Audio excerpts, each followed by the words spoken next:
Bismillahirrahmanirrahim. Assalamualaikum warahmatullahi wabarakatuh. Halo semuanya, nama saya Muhammad Yusuf. Saya dari Teknik Informatika Universitas SI Unggul.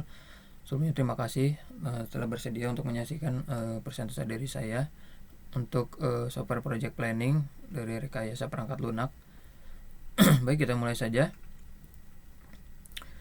Untuk software project planning itu secara umum dijabarkan ada 4 langkah ya, atau 4 step. Yang pertama adalah inception atau permulaan. Di sini kita harus mendefinisikan kebutuhan itu dari produk, resiko, dan juga ruang lingkupnya.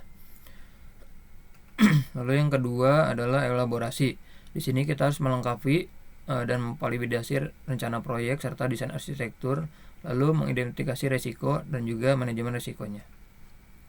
Lalu yang ketiga, tahap konstruksi. Di sini adalah tahap development atau proses development.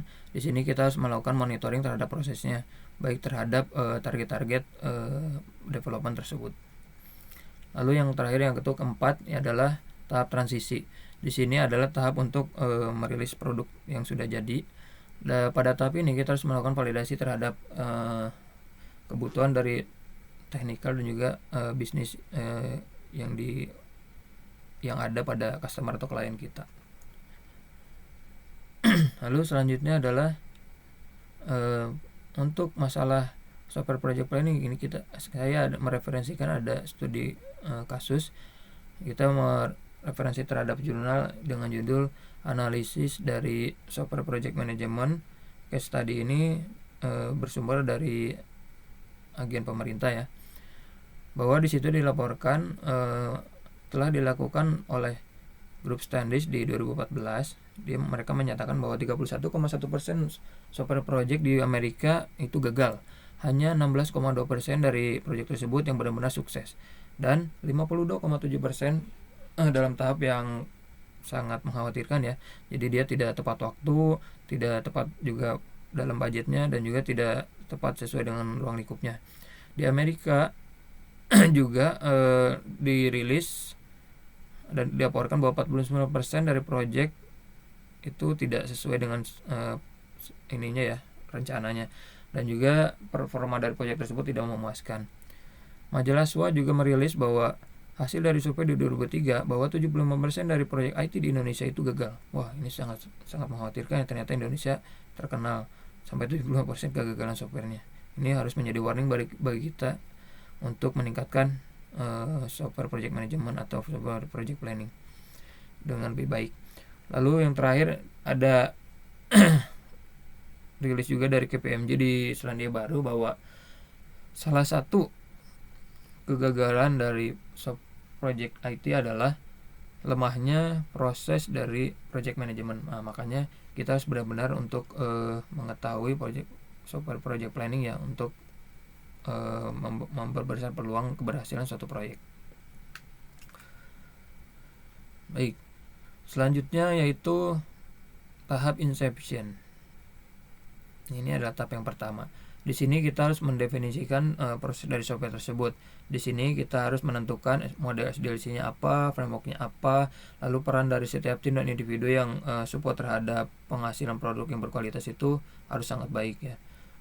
Lalu yang kedua, mendefinisikan kebutuhan. Di sini kita harus mendokumentasikan spesifikasi detail dari kebutuhan dan juga tahap development dan proses operasional.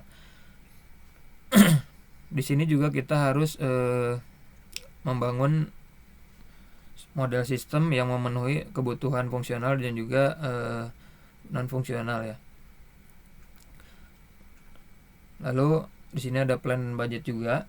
Di sini kita harus menggunakan scope dari project untuk mendefinisikan budget, lalu dari jadwal juga, dan juga sumber daya yang dibutuhkan. Kita juga harus menentukan milestone untuk mencapai tujuan dari proyek tersebut. Di sini benar-benar kita harus menyiapkan dengan matang. Bagaimanapun meskipun kita berhati-hati terhadap proyek untuk merencanakannya, kadang-kadang rencana yang sebenarnya itu budgetnya bisa lebih besar. Makanya kita harus benar-benar menentukan dengan matang planning dan budget tersebut.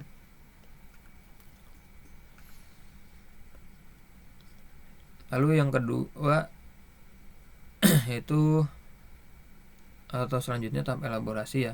Di sini kita ada risk management, kita harus mengerti risk atau risiko apa yang ada dan juga bagaimana kita dapat melakukan mitigasi dan juga memanagenya. Lalu yang kedua di sini ada model dan desain. Di sini kita harus memvisualisasikan juga atau mensimulasikan sistem dan juga model lingkungan yang sesuai dengan teknologinya, produk sesuai dengan arsitektur produknya dan juga framework SDLC-nya. Lalu yang ketiga eksekusi project plan tersebut. Jadi di sini juga kita harus menentukan peran-peran dari dan tanggung jawab dari setiap tim, lalu manajer ya, termasuk project manager dan juga setiap staf yang terlibat dalam proyek tersebut. Ya, selanjutnya tahap konstruksi atau tahap ketiga. Di tahap konstruksi ini kita harus mendetailkan desain yang dibangun ya. Sini kita harus menjabarkan dokumentasi dan desain arsitektur sebagai panduannya untuk melakukan tahap development ya. Dan juga kita juga harus tahu komponen dari software produk tersebut yang dibangunnya apa saja, lalu juga fitur-fitur apa saja yang akan nanti di develop di software ini. Dan juga kita harus menjelaskan pattern dari desainnya dan juga mengikuti semuanya secara sistematis. Lalu yang kedua memanage kualitasnya ya tentunya ya. Kita harus mengidentifikasikan semua aktivitas baik itu kualitatif maupun kuantitatif ya, dan kita harus ukur semuanya untuk mencapai kualitas softwarenya yang baik.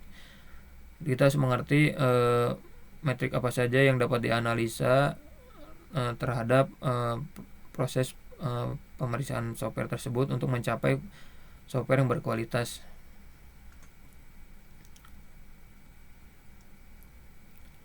Lalu selanjutnya adalah tahap transisi. Tahap transisi ini adalah tahap terakhir. Di sini ada tahap pengembangan. Kita harus menjelaskan bagaimana software tersebut dapat dikembangkan dan juga ditransisikan terhadap proyek pengembangan selanjutnya. Lalu kita juga harus mencari tahu feedbacknya ya, bagaimana customer itu atau klien menghadapi masalah, apakah ada masalah terhadap penggunaan software yang kita bangun. Dan ini juga dapat menjadi pembelajaran terhadap pengembangan proyek selanjutnya. Dan tentunya yang terakhir itu menutup proyeknya ya. Kita harus mengukur dengan tepat apakah proyek ini telah semuanya lengkap, telah berhasil. Lalu proyek manager juga dibutuhkan untuk mengidentifikasi performa dari proyek tersebut. Lalu determinasi apakah proyeknya tujuan proyeknya telah tercapai, apakah sesuai dengan ruang lingkupnya, dan tentunya sesuai dengan waktu, biaya, kualitas, dan lain sebagainya. Ya, baik, kurang lebih seperti itu presentasi dari saya. Terima kasih. Jika ada pertanyaan silakan isi di kolom komentar ya. Mohon maaf jika ada kekurangan. Saya tutup. Assalamualaikum warahmatullahi wabarakatuh.